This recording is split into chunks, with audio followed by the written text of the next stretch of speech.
Assalamualaikum warahmatullahi wabarakatuh. Bismillah, alhamdulillah, wassalatu wassalamu ala rasulillah Muhammad ibn Abdullah wa ala alihi wa sahbihi wa mawalah. Amma ba'du. Bapak Dr.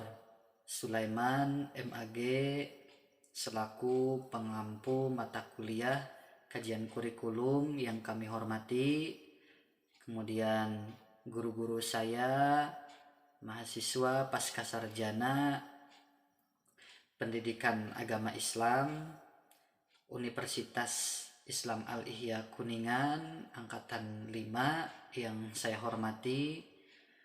Marilah pada kesempatan ini kita panjatkan puji kepada Allah yang Maha Suci.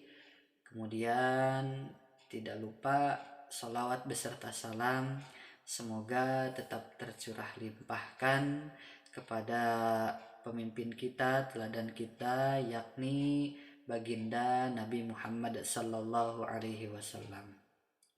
Selanjutnya Bapak Ibu yang saya hormati, saya Ridwan Maulani mohon izin untuk mempresentasikan, untuk menjelaskan, sedikit memaparkan makalah yang telah saya buat, yaitu yang berjudul model-model pengembangan kurikulum. Pengembangan kurikulum tidak dapat terlepas dari berbagai aspek yang mempengaruhinya, seperti cara berpikir, sistem nilai, politik, kemudian juga proses pengembangan, kebutuhan peserta didik, kebutuhan masyarakat yang luas, maupun arah program pendidikan. Aspek-aspek tersebut akan menjadi bahan yang perlu dipertimbangkan dalam suatu pengembangan kurikulum. Model pengembangan kurikulum merupakan suatu alternatif prosedur dalam rangka mendesain, menerapkan, mengevaluasi sebuah kurikulum. Kemudian dalam prakteknya, pengembangan kurikulum sering terjadi kecenderungan hanya menekankan pada mata pelajaran. Artinya, isi atau materi yang harus dipelajari para peserta didik hanya berpusat pada disiplin ilmu yang terstruktur, sistematis, dan juga logis. Sehingga mengabaikan pengetahuan dan kemampuan aktual yang dibutuhkan, yang sejalan dengan perkembangan masyarakat dan perkembangan zaman. Oleh karena itu, model pengembangan kurikulum harus dapat menggambarkan suatu proses sistem perencanaan pembelajaran yang dapat memenuhi berbagai kebutuhan dan standar keberhasilan sebuah pendidikan. Kemudian atas dasar tersebutlah yang melatar belakangi makalah yang dibuat. Selanjutnya kita ke pembahasan yang pertama, yaitu pembahasan mengenai pengertian model pengembangan kurikulum. Menurut Good and Draper yang dikutip oleh Wina Sanjaya dalam buku Kurikulum dan Pembelajaran, model ialah abstraksi dunia nyata atau representasi peristiwa yang kompleks atau sistem dalam bentuk naratif, materis, grafis, serta lambang-lambang lainnya. Model bukanlah realitas, akan tetapi merupakan representasi realitas tersebut yang kemudian yang akan dikembangkan dari keadaan. Dengan demikian, model pada dasarnya berkaitan dengan rancangan yang dapat digunakan untuk menerjemahkan sesuatu ke dalam realitas yang sifatnya lebih praktis. Kemudian, model juga berfungsi sebagai sarana untuk mempermudah komunikasi atau sebagai penunjuk yang bersifat perspektif untuk mengambil keputusan atau sebagai petunjuk untuk kegiatan dan pengelolaan. Selanjutnya, dalam pengembangan kurikulum, hendaknya sebisa mungkin didasarkan pada faktor-faktor yang konstan, sehingga ulasan mengenai hal yang dapat dibahas dapat dilakukan secara konsisten. Faktor-faktor konstan yang dimaksud yaitu dalam pengembangan kurikulum perlu didasarkan pada tujuan, bahan pembelajaran, proses belajar, dan evaluasi yang menggambarkan dalam pengembangan tersebut. Selanjutnya, faktor-faktor konstan tersebut yang terdiri dari beberapa komponen yang tadi disebutkan harus saling berkaitan erat satu sama lain. Misalnya, evaluasi harus sesuai dengan tujuan yang akan dicapai. Kemudian bahan ajar harus sesuai dengan tujuan yang akan dicapai. Demikian pula dengan bahan ajar harus sesuai dengan proses belajar mengajar. Harus ada kesesuaian. Kemudian saat sudah menemukan desain kurikulum yang sudah tepat, maka dapat mengembangkan kurikulum sesuai dengan model-modelnya. Jika kurikulum sebagai sebuah bangunan, maka model pengembangan kurikulum ibarat model atau jenis bangunan tersebut. Jadi yang dimaksud model pengembangan kurikulum yaitu langkah-langkah atau prosedur yang sistematis dalam proses penyusunan suatu kurikulum dengan memahami esensi model pengembangan kurikulum dan sejumlah alternatif model-model pengembangan kurikulum. Para pengembang kurikulum diharapkan akan bekerja secara sistematis, secara optimal dalam berbagai kepentingan teori dan praktek yang bisa diwujudkan. Selanjutnya, bahasan yang kedua yaitu macam-macam pengembangan macam-macam model pengembangan kurikulum. Yang pertama yaitu model Robert Zeiss. Ya, Robert Zeiss adalah ahli kurikulum yang banyak melontarkan ide-idenya di sekitar pada tahun 1916. Zeiss mengemukakan 8 model pengembangan kurikulum. Dasar teoritisnya adalah intuisi atau orang yang menyelenggarakan pengembangan kurikulum, mengambil keputusan, penetapan ruang lingkup, kegiatan termuat dalam kurikulum, realitas implementasinya, pendekatan permasalahan dengan cara pelaksanaannya, dan pemanfaatan teknologi dalam pengembangan kurikulum. Adapun model-model Robert Zeiss yaitu yang pertama model administrasi atau model sentralisasi. Nah, model administrasi pengembangan kurikulum model ini disebut juga sebagai dengan istilah dari atas ke bawah atau dalam bahasa Inggrisnya seringkali disebut top down ya. Kemudian artinya apa? Pengembangan kurikulum ini, ide awal dan pelaksanaannya itu dimulai dari pejabat tingkat atas, membuat keputusan dan kebijakan pendidikan. Kemudian secara struktural dilaksanakan di tingkat bawahnya. Kemudian untuk proses pengembangan kurikulum model administrasi atau sentralisasi ini dilakukan dengan 4 langkah. Pertama, dimulai dari pembentukan tim pengarah oleh pejabat pendidikan.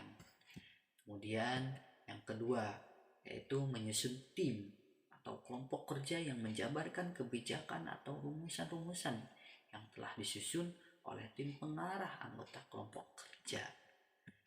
Selanjutnya, yang ketiga, apabila kurikulum telah disusun secara rapi, hasilnya diserahkan pada tim perumus untuk dikaji dan diberi catatan-catatan serta direvisi.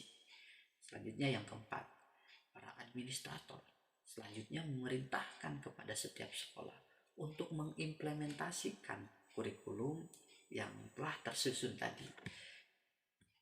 Kemudian model pengembangan kurikulum yang Selanjutnya yaitu model desentralisasi. Model desentralisasi adalah kebalikan dari model administrasi yang tadi setelah dijabarkan. Inisiatif pengembangan kurikulum dalam model desentralisasi ini berada di tangan guru-guru dari bawah sebagai pelaksana kurikulum yang ada di tingkatan satuan pendidikan atau sekolah, baik pada level ruang kelas maupun level sekolah. Ini dikarenakan apa? Karena adanya keresahan atau ketidakpastian guru terhadap kurikulum yang sedang berjalan. Selanjutnya, para guru berupaya mengadakan inovasi terhadap kurikulum yang sedang berjalan. Dalam model pengembangan kurikulum ini, para administrator tidak dominan. Administrator lebih menonjol sebagai motivator, sebagai fasilitator. Jika memang para administrator setuju dengan inovasi dan gerakan para guru,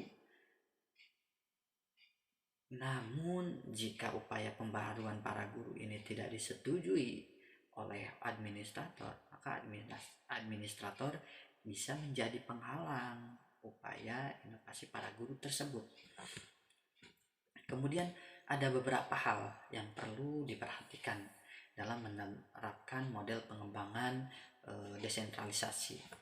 Yang pertama, guru harus memiliki kemampuan yang profesional.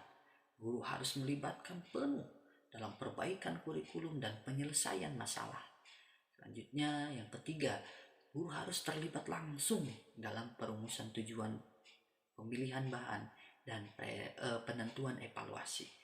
Yang keempat, yaitu seringnya pertemuan kelompok dalam pembahasan kurikulum yang akan berdampak terhadap pemahaman guru yang menghasilkan tujuan, prinsip, maupun rencana-rencana.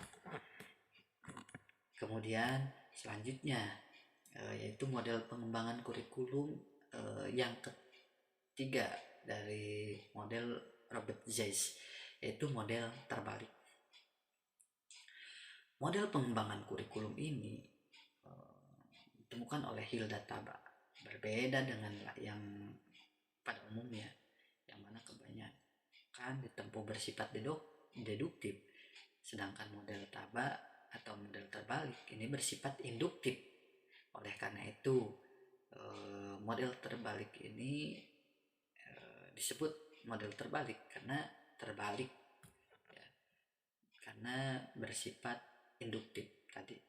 Selanjutnya, menurut Nana Saudi Sukamadinata dalam buku pengembangan kurikulum, pengembangan kurikulum dilakukan secara deduktif dengan urutan. Pertama yaitu penentuan prinsip dan kebijakan dasar. Kemudian yang kedua yaitu merumuskan desain kurikulum yang bersifat menyeluruh didasarkan atas komitmen tertentu. Selanjutnya, menyusun unit-unit kurikulum sejalan dengan desain yang menyeluruh. Selanjutnya baru melaksanakan kurikulum di dalam kelas. Sedangkan model terbalik yaitu langkah yang pertama yaitu diagnosis terlebih dahulu terhadap kebutuhan. Selanjutnya baru merumuskan tujuan pembelajaran. Setelah dirumuskan tujuan pembelajaran, selanjutnya baru seleksi materi. Setelah seleksi materi lanjut organisasi materi. Setelah itu seleksi pengalaman belajar, baru organisasi pengalaman belajar. Barulah menentukan cara dan alat untuk mengetahui hasil kegiatan. Kemudian Taba juga mencantumkan 5 langkah urutan untuk mencapai perubahan kurikulum.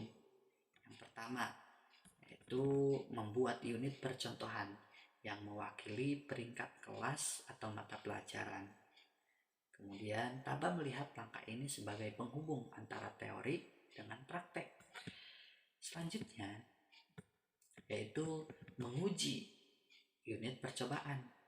Selanjutnya setelah itu revisi dan konsolidasi. Setelah itu baru pengembangan kerangka kerja. Kemudian yang terakhir yaitu memasang dan menyebarkan unit-unit baru, mengatur pelatihan sehingga guru-guru dapat secara efektif mengoperasikan unit belajar mengajar di kelas mereka, baik itu seminar, penataran, pelatihan dan lain sebagainya. Selanjutnya, model pemecahan masalah. Model kurikulum ini didasarkan pada asumsi bahwa perkembangan kurikulum merupakan sebuah perubahan sosial. Hal itu mencakup suatu proses yang melibatkan kepribadian orang tua, siswa, guru, sistem sekolah, pola hubungan pribadi dengan kelompok dari sekolah dan masyarakat. Sesuai dengan asumsi tersebut, model ini menekankan pada 3 hal, yaitu hubungan insani, sekolah, dan organisasi masyarakat, serta wibawa dari pengetahuan profesional. Kurikulum dikembangkan dalam konteks harapan warga masyarakat, para orang tua, tokoh masyarakat, pengusaha, siswa, guru, dan lain-lain yang mempunyai pandangan tentang bagaimana pendidikan, bagaimana anak belajar, dan bagaimana peranan kurikulum dalam pendidikan dan belajar, dan bagaimana peranan kurikulum dalam pendidikan dan pengajaran. Kemudian, dalam penyusunan kurikulum ini ada beberapa langkah. Yang pertama, yaitu mengadakan kajian secara seksama tentang masalah-masalah kurikulum berupa pengumpulan data yang bersifat menyeluruh dan mengidentifikasi faktor-faktor dan kondisi yang mempengaruhi masalah tersebut. Kemudian selanjutnya langkah yang kedua, yaitu implementasi dari keputusan yang diambil dalam tindakan pertama. Tindakan ini segera diikuti oleh kegiatan pengumpulan data dan fakta-fakta.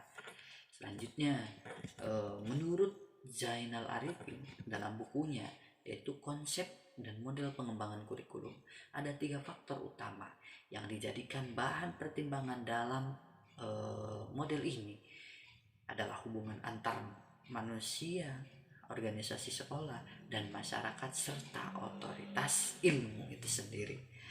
Selanjutnya, langkah-langkah dalam model ini. Yang pertama, yaitu merasakan adanya suatu masalah dalam kelas atau sekolah perlu diteliti secara mendalam.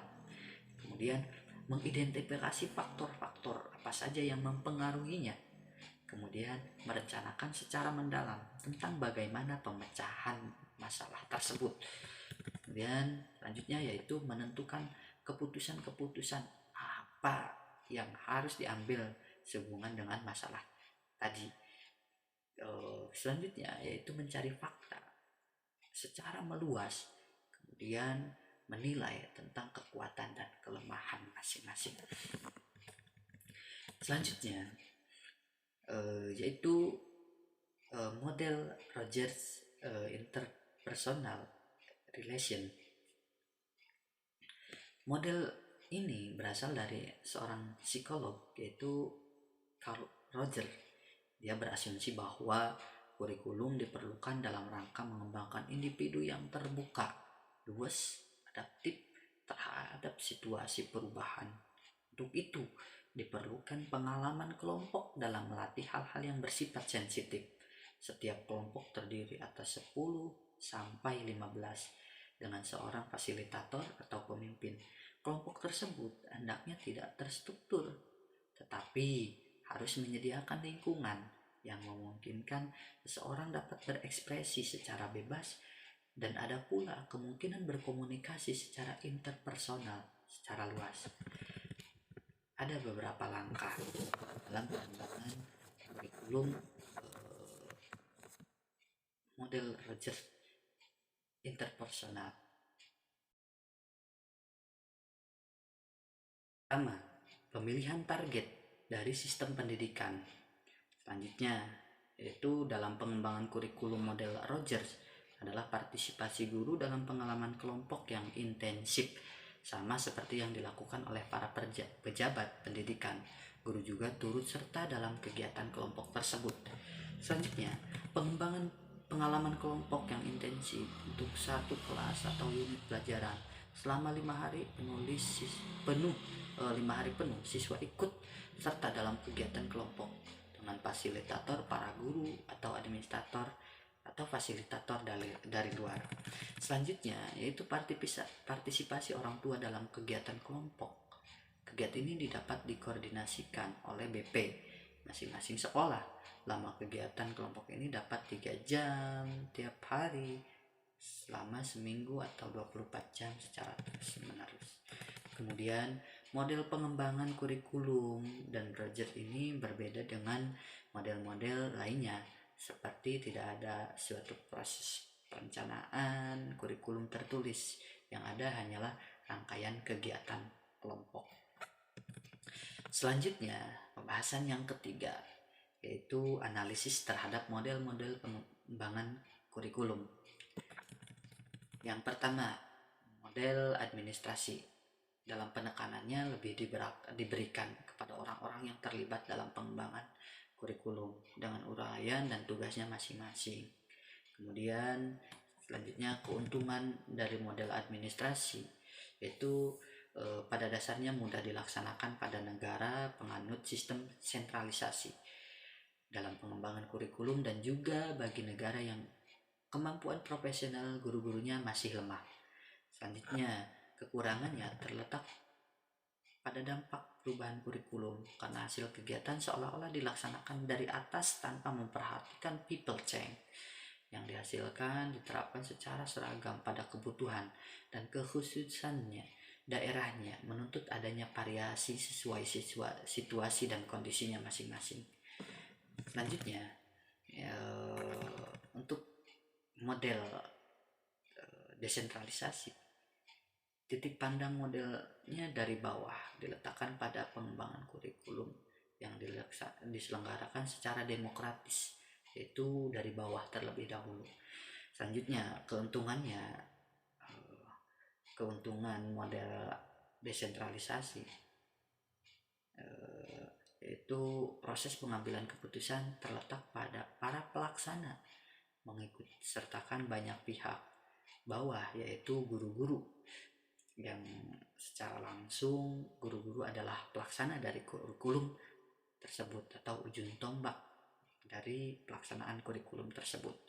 Kemudian kekurangannya yang paling menonjol adalah mengabaikan segi teknis dari profesional tentang kurikulum. Selanjutnya, analisis terhadap model terbalik Hildataba yang mendekatkan kurikulum dengan realitas pelaksanaannya melalui pengujian terlebih dahulu oleh guru-guru profesional. Keuntungannya, model ini benar-benar mengintegrasikan antara teori dengan praktek. Adapun kekurangannya, sulit mengorganisasikan karena memerlukan kemampuan teoritis dan profesional yang tinggi dari guru-guru atau administrator pelaksana. Selanjutnya, analisis terhadap model action research itu mengutamakan penelitian sistematis oleh orang lapangan tentang masalah-masalah kurikulum, mendekatkan permasalahan kurikulum dengan realitas penerapannya. Keuntungannya, model ini adalah bukan hanya hubungan antar pribadi yang dipentingkan, tetapi juga diperhatikan tentang hubungan sekolah dengan masyarakat dan adanya otoritas ilmiah. Kemudian kekurangannya yaitu dalam penerapannya memerlukan staf profesional khusus yang terlatih dalam penelitian. Dengan sendirinya dalam pelaksanaannya diperlukan biaya yang cukup tinggi. Selanjutnya, model Rogers interpersonal relation mengutamakan hubungan antar pribadi dengan harapan dapat menghasilkan penerapan kurikulum yang lebih baik dan lebih sukses karena kurangnya tekanan dari hierarki atau tekanan dari atas. Keuntungannya adalah model ini mendekatkan permasalahan dengan para pelaksana sehingga memudahkan pemecahannya. Adapun kekurangannya,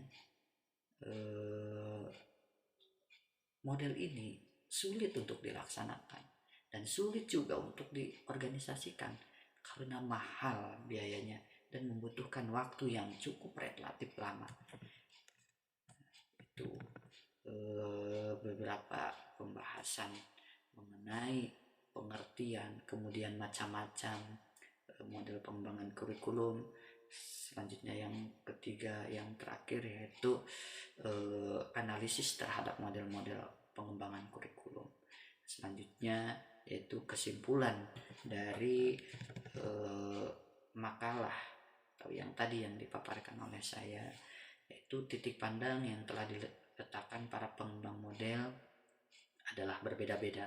Dengan berbagai macam modelnya, kita tidak dapat mengatakan suatu model lebih ampuh dan lebih bagus diterapkan untuk sekolah ini dan satunya lagi tidak lebih baik untuk diterapkan di sekolah ini, karena masing-masing model memiliki kelebihan dan kekurangannya. Apabila kita ingin menerapkan suatu model, sebaiknya dikaji terlebih dahulu, disesuaikan dengan situasi dan kondisi yang ada serta kepentingan kita.